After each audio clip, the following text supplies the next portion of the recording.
Hello friends, welcome to any video. आपका स्वागत है ऑलस्टी 630 में। तो आज हम यहाँ पर सीखेंगे गुणनखंड कैसे करते हैं। तो यहाँ पर आपने देखा कि गुणनखंड कैसे करते हैं आपको वीडियो में सिखाया जाएगा। तो वीडियो को लास्ट तक जरूर देखो। वीडियो में जो नए हैं वो वीडियो को लाइक करें और जो चैनल के नए हैं चैनल को सब्सक्राइब करें। तो देखिए, चलिए सबसे पहले स्टार्ट करते हैं यहाँ पर कि गुणनखंड होता क्या। सबसे पहले तो ये समझ लीजिए, जो आपके सामने ये समीकरण टाइप का लिखा है इसको हम बोलते हैं गुणनखंड। गुणनखंड का मतलब होता है किसी चीज़ को खंड खंड करना। ठीक है, मतलब उसके अलग अलग मान निकालने, गुणनखंड में मान निकालने। जैसे इस टाइप का अगर समीकरण दिया जाएगा तो आपसे बोला जाएगा 10th क्लास में हो, 8th क्लास में हो, 7th क्लास में हो, तो आपको बोला जाएगा कि इसके गुणनखंड करो। तो गुणनखंड करने का मतलब होता है इसके आंसर निकालो, एक्स का मान निकालो। ठीक है, नॉर्मल भाषा में बता रहा हूँ अपनी। ठीक है, तो अब निकालते कैसे हैं तो चलिए समझते हैं। सबसे पहला काम जो आपको करना है, आपको तीन तीन स्टेप आपने ध्यान देने हैं। फर्स्ट स्टेप और सेकंड स्टेप और थर्ड स्टेप आपको देखना है गुणनखंड में तीनों स्टेप क्या क्या लगते हैं। तो पहला स्टेप का बात कर लेते हैं। पहला स्टेप ये है कि जो एक्स स्क्वायर का गुणांक होता है, जैसे गुणांक यहाँ पर एक है, एक्स स्क्वायर का गुणांक एक है। जब कुछ नहीं होता तो एक मान के चलते हैं। और अचर पद होता है, उसका हमें कर देना होता है मल्टीप्लाई, गुणा कर दिया तो 3 एकम 3 आ गया। ठीक, अब ये 3 आप जोड़ो या घटाओ तो ये जो बीच वाली संख्या है, इस वाली बीच वाली संख्या आ जानी चाहिए। मतलब कैसी आनी चाहिए, जैसे यहाँ पर लिखा हुआ है, समझा रहा हूँ मैं आपको। ठीक है, जैसे यहाँ पर लिखा हुआ है 4 माइनस का, तो ये माइनस के 3 को आप जोड़ो या घटाओ कुछ भी करो, ये माइनस का 4 आना चाहिए। जैसे ये एक गुणक 3 गुणनखंड है, अब ये गुणनखंड है तो मैं इसको ऐसे लिख सकता हूँ माइनस का 1 और माइनस का 3। तो यहाँ पर माइनस का 4 आ जाएगा। किस पे आया, घटाने पर, जोड़ने पर सॉरी, क्योंकि ये माइनस का है, जोड़ने पर आएगा क्योंकि यहाँ पर चिन्ह भी जोड़ने का लगा था इसलिए। लेकिन आपको चिन्ह से मतलब नहीं रखना है, आप ये यहाँ पर आना चाहिए बस, आपको और किसी से मतलब नहीं रखना है। तो आप समझ गए होंगे कैसे कैसे आपको लाना है। ठीक है, तो चलिए यहाँ पर स्टार्ट करते हैं कार्यक्रम। हमने क्या लिखा था, माइनस का 3 और माइनस का 1 बराबर माइनस का 4 आता है। तो ये आपको समीकरण याद कर लेना है। ठीक है, अपने हिसाब से याद कर लिया। अब चलिए आगे देखते हैं।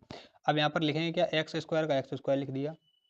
अब माइनस माइनस 4x की जगह पर लिखेंगे माइनस 3x और माइनस का x। देखिए एक एक्स पे लिखेंगे पहले हम, क्योंकि अभी छोटे बच्चे हैं कम जानते हैं, तो x लिखेंगे माइनस का। ठीक, और प्लस 3 अपनी जगह पर हमने क्या किया, हमने केवल इस 4x की जगह पर ये माइनस का 3x और प्लस 1 ये लिखा है बस। ये मैंने ब्रैकेट कर दिया क्योंकि आपको समझ में आना चाहिए कैसे हमने किया है। ठीक है, अब आप समझ लेना। अगर आपको नहीं समझ में आया तो आप थोड़ा बैक करना वीडियो को और दोबारा देख लेना, जिससे आपको समझ में आ जाएगा। ठीक है, अब देखते हैं आगे क्या करेंगे इसका। इसके आगे हम देखिए क्या करेंगे। अब इसके आगे क्या करेंगे हम, इसके आगे हम थोड़ी अलग पेन से ले रहे हैं, ले लो, ये पेन ले रहे हैं। इससे क्या करेंगे, ये जो आपको दो चीज़ें दिखाई दे रही है, ये दो दो के पेयर बनाने हैं, ये थर्ड आपका है। तीसरा काम आपको ये करना है, दो दो के पेयर बनाने हैं। अब इन दोनों पेयर में से जो कॉमन मिल रहा है वो आपको कॉमन लेना है। देखिए मुझे इसमें कॉमन क्या मिल रहा है, मुझे इसमें एक्स कॉमन इसमें दिखाई दे रहा है और इसमें एक्स कॉमन दिखाई दे रहा है। तो मैं क्या करूँगा, इससे एक्स कॉमन ले लूँगा। तो मैंने एक्स यहाँ पर कॉमन ले लिया। अब यहाँ पर बचा क्या हुआ है, यहाँ पर एक एक्स चला गया तो यहाँ कितना एक्स थे, 2 एक्स थे, तो एक एक्स बचा है यहाँ पर। ठीक, अब यहाँ पर एक्स माइनस का एक्स 3 था। ठीक है, तो ये माइनस आ गया। अब 3x था, 3x में ये वाला x तो मैंने कॉमन ले लिया, तो यहाँ पर क्या बचा, यहाँ पर केवल 3 बचा। ये समझ में आ गया ना, 3 बचा, तो यहाँ पर क्या लिखेंगे हम, 3 लिखेंगे। तो ये 3 आ गया, ये लो, काम खत्म, इसका हो गया। अब यहाँ पर कॉमन क्या दिखाई दे रहा है इन दोनों में, इन दोनों में मुझे कॉमन दिखाई दे रहा है केवल माइनस, कुछ और कुछ मुझे कॉमन नहीं दिखाई दे रहा है। ठीक है, क्योंकि देखिए एक्स कॉमन लूंगा तो इधर एक्स नहीं है, अगर मैं 3 कॉमन लेता हूँ तो इधर 3 नहीं है। ठीक, तो मैं क्या लूँगा, केवल चिन्ह को ले रहा हूँ यहाँ पर। तो चिन्ह ले लिया, और चिन्ह लेंगे तो अपने हिसाब से मैंने मान लिया यहाँ पर चिन्ह ही लिया और मैंने कुछ नहीं लिया कॉमन में। ठीक है, लेकिन आपको यहाँ एक अपने तरफ से ऐसे लिख देना है, मैंने एक कॉमन लिया, एक तो सब में कॉमन होता है, वो आपका डेफिनेटली चलता है। ठीक है, अब बचा क्या है, एक्स बचा। तो अब एक्स को यहाँ पर क्या लिखेंगे, ये बचा क्या है, एक्स बचा, एक कॉमन चला गया, एक्स बचा। अब ये माइनस प्लस है तो माइनस प्लस में माइनस कॉमन चला गया तो माइनस का बचा यहाँ पर। और 3 में कुछ कॉमन है नहीं तो ये 3 का 3 ऐसे ही लिख दिया। ठीक, अब आपको दिखाई दे रहा है यहाँ पर ये जो समीकरण है दोनों, ये दोनों एक ही हैं, तो इनको मैं एक अलग ब्रैकेट लिखूंगा। तो -3 एक ब्रैकेट लिख लिया और x - 1 एक अलग ब्रैकेट लिख लिया। ठीक है, अब ये मैंने दोनों अलग अलग ब्रैकेट में लिख लिए।